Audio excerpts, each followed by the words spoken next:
One of the reasons that we wanted to develop this solution is that we've seen some problems with nurse staffing throughout the industry. Almost every organization that we've been in has asked us to evaluate their staffing needs. And what we have seen is there's been understaffing, there's been overstaffing, and it leads to burnout. It leads to reduced quality of care. And it also leads to some overstaffing or the need for travelers by not having optimal staffing levels. So that was one of the initial driving factors where we wanted to develop an automated system to help our clients with defining their staffing needs for the operating room. One of the big drivers behind developing the perioperative nurse staffing tool was largely surgical services has experienced a tectonic shift post-COVID with the drop in elective surgeries that happened and then the ramp up after that. It really kind of rocked the boat across the industry, both for nurse staffing, but also areas like anesthesiology staffing.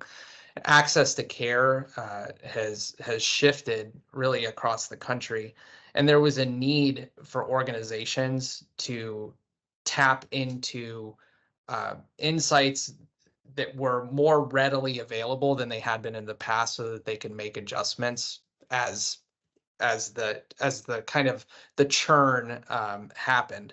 We saw a lot of our clients that had a high degree of traveling nurses, which can be really costly to an organization. We had a lot of clients that felt as though, well, maybe they had more staff than they needed in surgical services as other areas in the hospital grew, like non-operating room anesthesia areas, like cardiology, cath lab, and endo.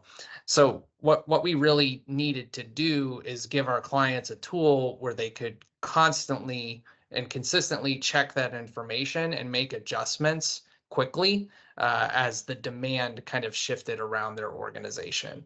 A lot of our clients may have had tools that were built in the past. A lot of times they were automated reports that were very, very abstract. Usually only one or two people understood how to interpret them. What we wanted to do with this tool is to make that information much more accessible to not just a single person in the organization, but to many people so that they could make adjustments to their own department or their own service line, for instance. So I think there was really a large need to address the market changes, but also to make the information much more transparent to the people that were responsible for making sure that patients had the care that they needed, at the right time. And really, by aligning all the staffing levels, we're able to identify what the needs are based on the predicted caseload. And doing it manually, the traditional way, we certainly just couldn't accomplish that. Merlin has been incredibly helpful to help organizations maintain high quality of care by better understanding what their needs are on a daily basis, and having the right staff eliminate the stress of having staff. There's so many other factors the operating room has to focus on, and having the right people at the right time truly should be easy, and it shouldn't be one of the challenges that they're faced with.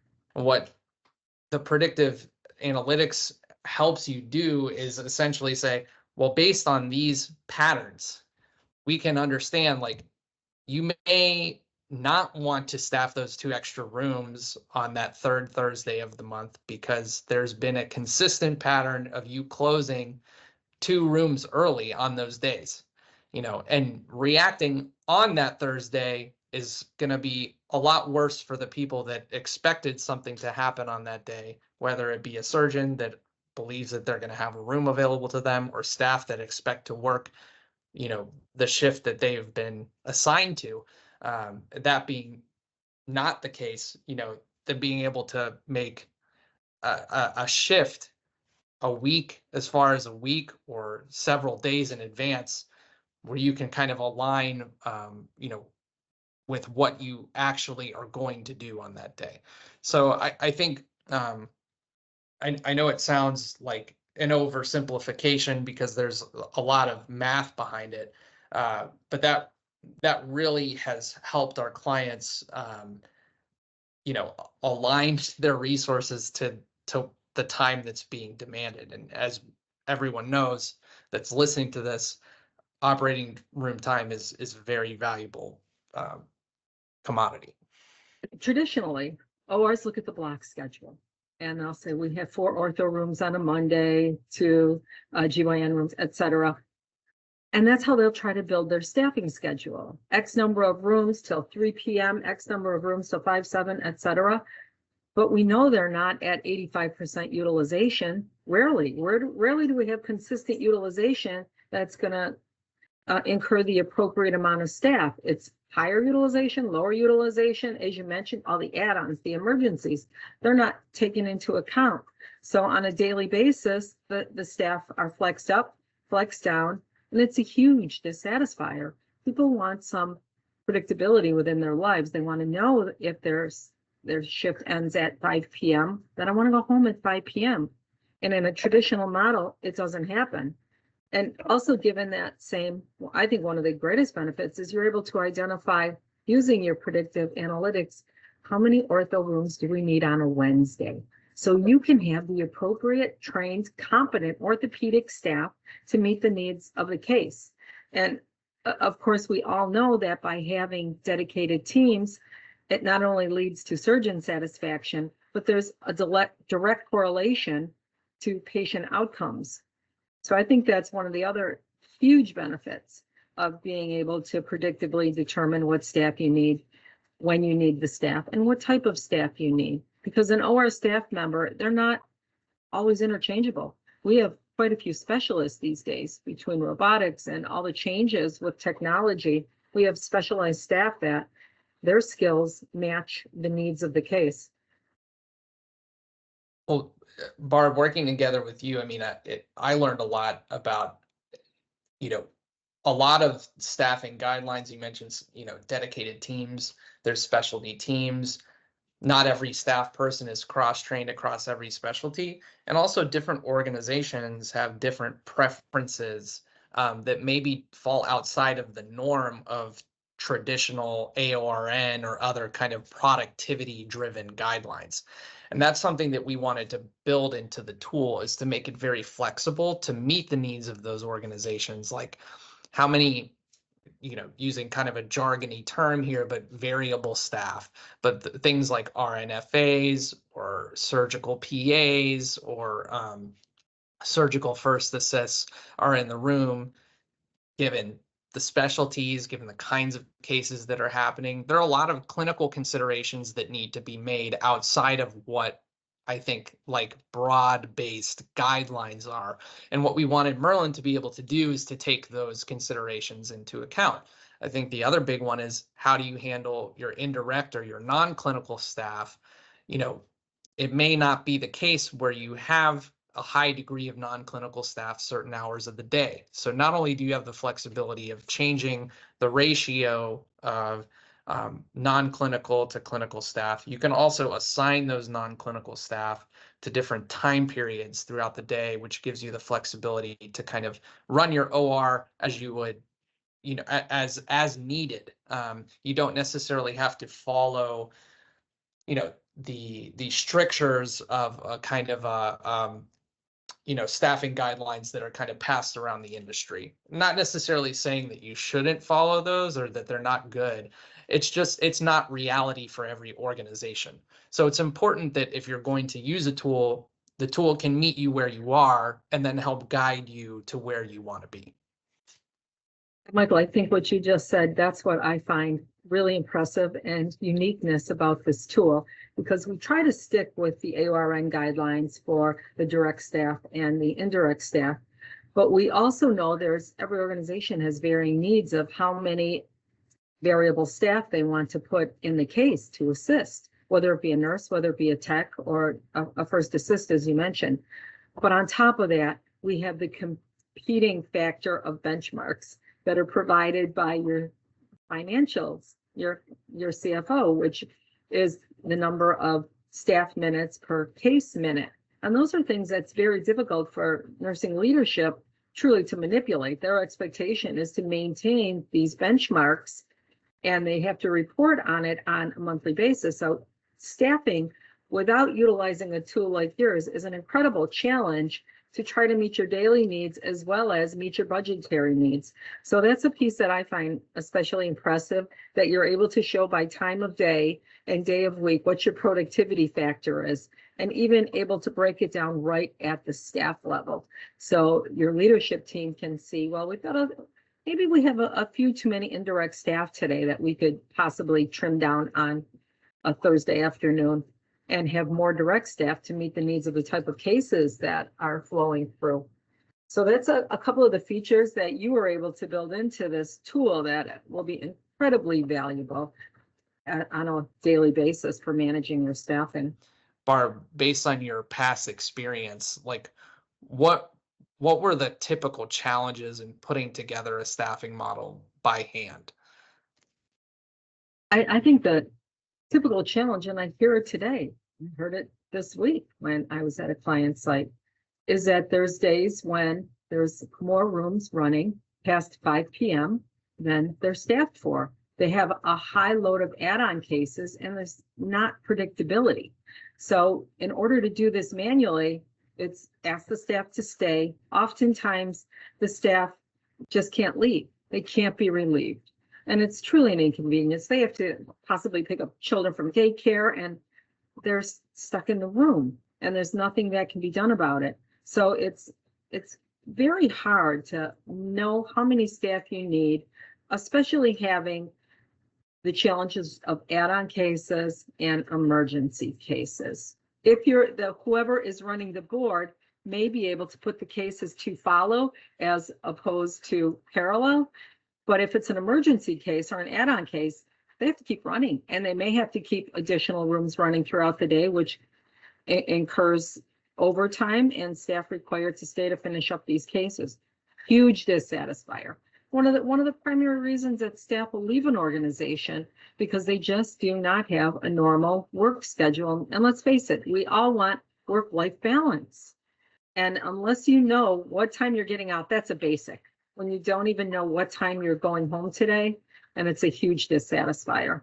So I think those are one of the biggest challenges that we see, and your solution is truly able to address this. You can predict what the needs will be based on the add-ons, based on the emergency cases coming in.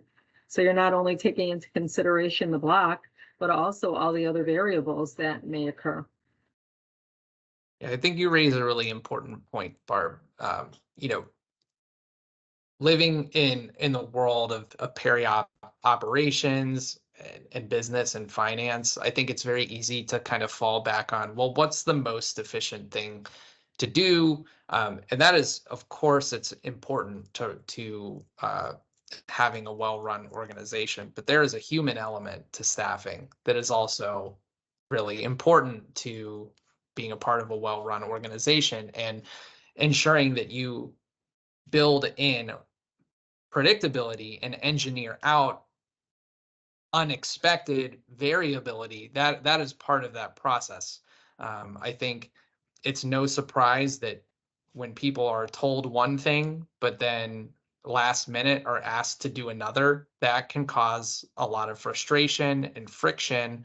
And, this tool in many ways was built to address that, like I mentioned earlier, the kind of slow churn that happened rippled throughout basically the country, when everything was turned on its head. A high degree of travelers, traveling nurses around the country. Organizations have been slow to adapt, and have kind of prioritized their needs for financial solvency and financial survival, but haven't always had the opportunity to consider the human element and building in predictability to the daily schedule is one major thing. My background, being a peri-op director, I was very familiar with different types of staffing models with benchmarks, industry standards. And every client that we would visit would ask us to do a staffing analysis compared to industry standards. So we had a manual tool in order to identify what best practice standard staffing would be. And we would take industry benchmarks based on AORN. We would also look at the other organizations But today I'm going to stay focused on the operating room. So we would take the standards for how many direct staff you should have, how many indirect staff, and we would also utilize what we see based on most of the hospitals in the country of how many staff hours per case minute you would require. So we would do a manual overall staffing need, and we would say you need 10 nurses, 10 surge techs, 15 indirect staff. And it was a manual process, but it really didn't meet the needs of what our clients were asking for, because they wanted to know, how many orthopedic staff do I need? How many general surgery? I've got a robotic team. How many robotic staff? So we would try to calculate it out manually, and sure, we could do it for a snapshot. We could do it for a moment in time, how many staff we need this month. We could not tell them how many staff they would need in November, because we know it's going to change. They brought in a new robot. There's going to be more surgeons using this. There may be volume increases. There's surgeons that are leaving. So based on the fluctuations in the organization, we could not staff to that unless we would do a comprehensive staffing analysis on a monthly basis. And truly, it's just not feasible. Our model and what we saw out there just didn't meet the needs of the hospital. It incredibly labor intense, and it wasn't solving the problem. It wasn't answering the questions that I was being asked from directors across the country. I went to Michael and asked for help. So over a couple of years, it took us several years to build this. So Michael, if you'd want to talk about your process to develop this. Yeah, I would say that this has been years in the making. I think when I joined Surgical Directions, this is something, it's been a hot topic for a long time. And Barb, I remember you showing me how you did this manually. And I think it was really kind of one of the main drivers for building the engine that drives Merlin today. And one of those, the statistical engine, really like that drives the heat map, that drives our predictive anesthesia staffing, that drives our block forecast. All of it's really undergirded. It undergirds all of those things. And it's interesting. I think that the need to make adjustments, particularly like Barb mentioned, for specialty specific needs, has grown. And I think organizations are realizing, they've known for a long time, but are really prioritizing their financial health and are aligning themselves with specialties that drive that financial health, and consequentially need resources to ensure that that happens. And I think they're investing a lot in these service lines, in particular service lines that are going to help them restore really financial prosperity within the organization. And I think a block schedule is typically not enough. There's not enough meat on the bone to kind of make that decision. The other thing that Barb mentioned is, budgeting and capital expense planning is done in batch. It's usually a months long process to get that done. The challenge is, once it's done, it's kind of set. It's very hard to make adjustments. And we all know all the things that can happen in a year's long time. It's very, very, very difficult to see a year out into the future. You can have kind of a general sense, but so many things happen within the organization. A budget really is not enough to predict the daily changes in demand that happen in an operating room. It's insufficient. So what the challenge there is, the person that is responsible for making staffing decisions has this big pool, this big budget pool to work with and needs to make assignments, but really has no sense of how these daily fluctuations or daily changes impacts the bigger picture for what they're doing.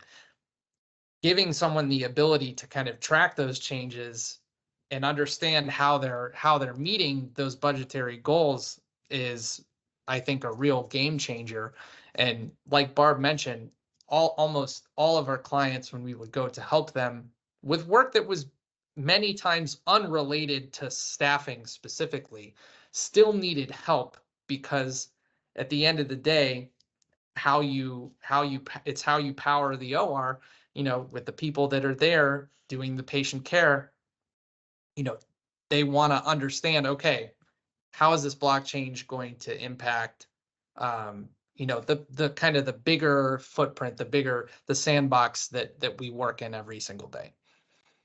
A big piece of staffing that nurses are faced with is, even though you're budgeted based on case minutes and you're not given productivity factors for turnaround time and delayed first case on time starts, staff are there.